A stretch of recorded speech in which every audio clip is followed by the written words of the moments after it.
សារខ្ញុំការនឹងគេ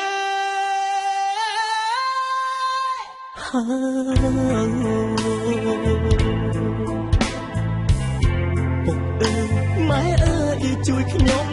បានទេព្រោះកូនកំឡោមិនមែនខ្ញុំទេ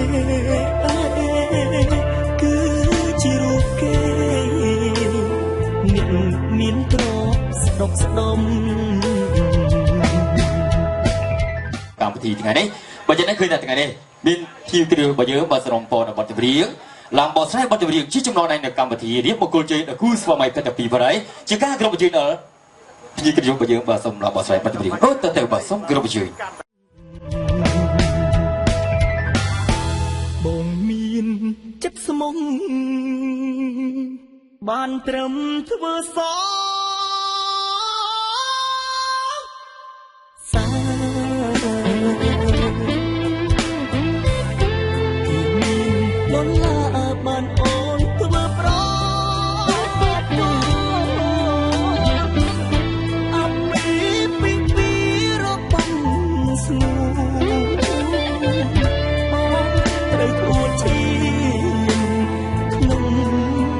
រូបខាងមានអ្វីចងដៃរូបស្រីនឹងគេពីតែចំរៀងច្រៀងជូនក៏គេ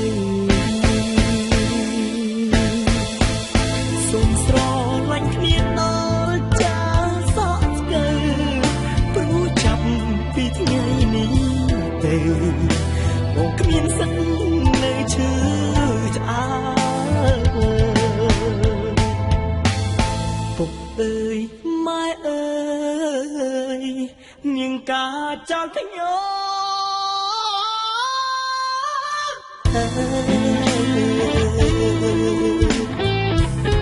អោសង្សា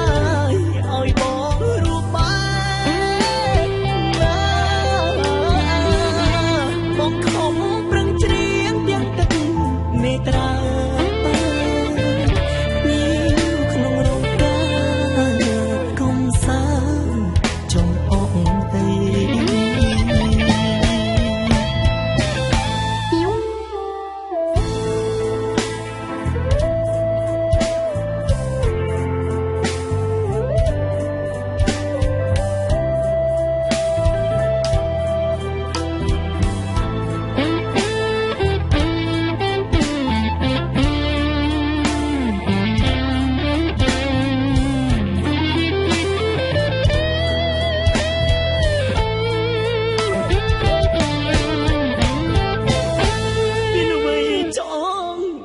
រូបស្រីនឹងគេមានតែចំរៀងច្រៀងជូនក៏ពេញសូមស្រឡាញ់គ្នាដល់ចាសក់ស្កើព្រោះចាប់ពីថ្ងៃនេះទៅបងគ្មានសិននៅឈឺឆ្អាពុកអើយម៉ែអើយនាងការចោលខ្ញុំ